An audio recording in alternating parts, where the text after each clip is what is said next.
कुंभ मेला एक ऐसा नाम जो लाखों लोगों की श्रद्धा की गूंज है। आस्था का एक ऐसा नजारा जो दुनिया में सबसे बड़े स्तर पर होता है। यह पृथ्वी पर सबसे बड़ा धार्मिक सम्मेलन है जो विश्वास की अटूट शक्ति का प्रमाण है। हर 12 साल में आयोजित होने वाला कुंभ मेला एक तरह का बहुत बड़ा तीर्थ यात्रा है।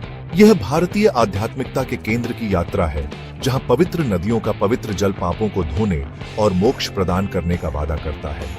कुंभ मेला सिर्फ एक धार्मिक आयोजन नहीं है, यह भारतीय संस्कृति और परंपरा का एक जीवंत ताना बाना है। जटाधारी और शरीर पर भस्म रमाए हुए साधु रंग बिरंगे कपड़े पहने परिवारों के साथ जगह साझा करते हैं। हवा में धूप, मंत्रों के उच्चारण और तीर्थयात्रियों के भक्ति गीतों की गूंज होती है। यह इंद्रियों को झकझोर देने वाला एक ऐसा अनुभव है जो पवित्र नदियों के तटों को छोड़ने के बाद भी लंबे समय तक आपके साथ रहता है। कुंभ मेला कोई अचानक होने वाली घटना नहीं है, बल्कि यह आकाशीय गतियों से गहराई से जुड़ी हुई है। इसका समय सूर्य, चंद्रमा और बृहस्पति की स्थिति के आधार पर एक जटिल ज्योतिषीय गणना द्वारा निर्धारित किया जाता है। मेले का आयोजन तब होता है जब ये खगोलीय पिंड एक विशिष्ट क्रम में आते हैं। ऐसा माना जाता है कि ऐसा होने पर आध्यात्मिक शुद्धि के लिए एक शुभ समय बनता है। कहा जाता है कि यह खगोलीय संरेखण कुंभ मेले के दौरान पवित्र नदियों की पवित्रता और शक्ति को बढ़ाता है। माना जाता है कि जल दिव्य ऊर्जा से भर जाता है, जो कई जन्मों के संचित पापों को धोने में सक्षम होता है। तीर्थयात्री भारत और विदेशों से इन पवित्र जलों में स्नान करने और आध्यात्मिक मुक्ति प्राप्त करने के लिए आते हैं। कुंभ मेले की उत्पत्ति पौराणिक कथाओं में डूबी हुई है, जो इसके आकर्षण और रहस्य को बढ़ाती है। किंवदंती है कि देवताओं और असुरों, राक्षसों ने एक बार अमृता के अमृत की तलाश में समुद्र मंथन किया था।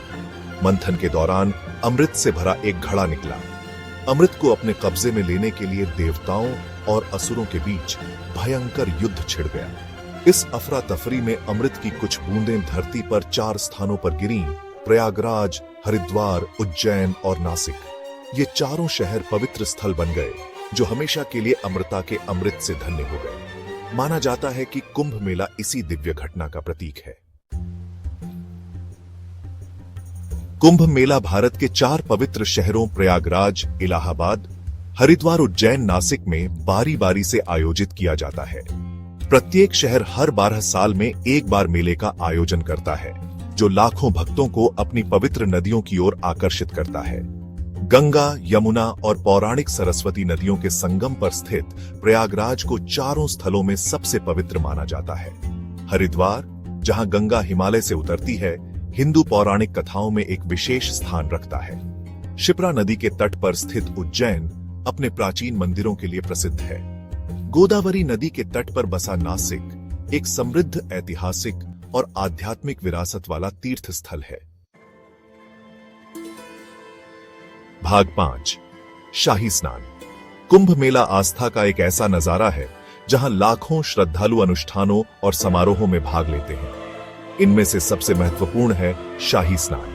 यह उन शुभ तिथियों और समयों को संदर्भित करता है जब अखाड़े या साधु संप्रदाय पवित्र नदियों में स्नान करते हैं। शाही स्नान देखने लायक होता है, आस्था और परंपरा का एक जीवंत जुलूस। हर अखाड़ा अपने अपने अनोखे रीति रिवाजों के साथ बड़ी धूमधाम से नदी की ओर बढ़ता है। जटाधारी और शरीर पर भस्म रमाए हुए नग्न नागा साधु जुलूस में सबसे अलग दिखाई देते हैं। उनके शरीर उनकी वर्षों की कठोर साधना का प्रमाण है। भाग 6, लाखों लोगों का जमावड़ा। कुंभ मेला सिर्फ एक धार्मिक सम्मेलन नहीं है, यह लोगों को एक साथ लाने की शक्ति के प्रति आस्था का प्रमाण है। जीवन के सभी वर्गों के लाखों तीर्थयात्री पवित्र नदियों के तट पर एकत्रित होते हैं, जो पवित्र जल की शक्ति में उनके विश्वास से एकजुट होते हैं। मेला संस्कृतियों, भाषाओं और परंपराओं का संगम है। अलग अलग राज्यों और पृष्ठभूमि के लोग एक साथ आते हैं, कहानियां और अनुभव साझा करते हैं। यहाँ का माहौल भाईचारे और साझा भक्ति का होता है, जो सामाजिक बाधाओं और मतभेदों से परे होता है। भाग 7, दिव्य डुबकी, एक आध्यात्मिक पुनर्जन्म। कुंभ मेले के दौरान पवित्र नदियों में स्नान करना केवल एक शारीरिक क्रिया नहीं है, यह एक गहरा आध्यात्मिक अनुभव है। तीर्थयात्रियों का मानना है कि पवित्र जल में उनके पापों को धोने और उनकी आत्मा को शुद्ध करने की शक्ति है। नदी में डुबकी को प्रतीकात्मक पुनर्जन्म के रूप में देखा जाता है, नए सिरे से शुरुआत करने और धार्मिकता के मार्ग पर चलने का मौका। यह तीव्र आस्था और समर्पण का क्षण होता है, क्योंकि तीर्थयात्री प्रार्थना करते हैं और ईश्वर से आशीर्वाद मांगते हैं। भाग 8, आस्था और संस्कृति का ताना बाना। कुंभ मेला सिर्फ एक धार्मिक सम्मेलन नहीं है, यह भारतीय संस्कृति और परंपरा का एक जीवंत ताना बाना है। धार्मिक समारोहों और अनुष्ठानों के साथ साथ मेला विभिन्न सांस्कृतिक अभिव्यक्तियों का एक मंच है। शास्त्रीय नृत्य प्रदर्शन से लेकर लोक संगीत तक, कहानी सुनाने के सत्रों से लेकर आध्यात्मिक नेताओं के प्रवचनों तक, कुंभ मेला भारत की समृद्ध सांस्कृतिक विरासत की एक झलक पेश करता है। यह एक ऐसी जगह है जहां प्राचीन परंपराएं जीवंत हो उठती हैं, जो पीढ़ी दर पीढ़ी चली आ रही हैं। भाग 9, निष्कर्ष।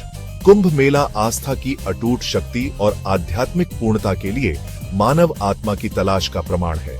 यह धर्म, संस्कृति और परंपरा का एक अनूठा मिश्रण है, एक ऐसा नजारा जो इसे देखने वालों पर एक अमिट छाप छोड़ता है। कुंभ मेला सिर्फ एक धार्मिक सम्मेलन से बढ़कर है, यह जीवन का उत्सव है जो हमें एक सूत्र में बांधने वाली साझा मानवता की याद दिलाता है। यह एक ऐसा अनुभव है जो आपके साथ लंबे समय तक रहता है, जब तक कि जब की गूंज फीकी नहीं पड़ जाती और भीड़ छंट नहीं जाती, आपको विस्मय और आश्चर्य की अनुभूति होती है।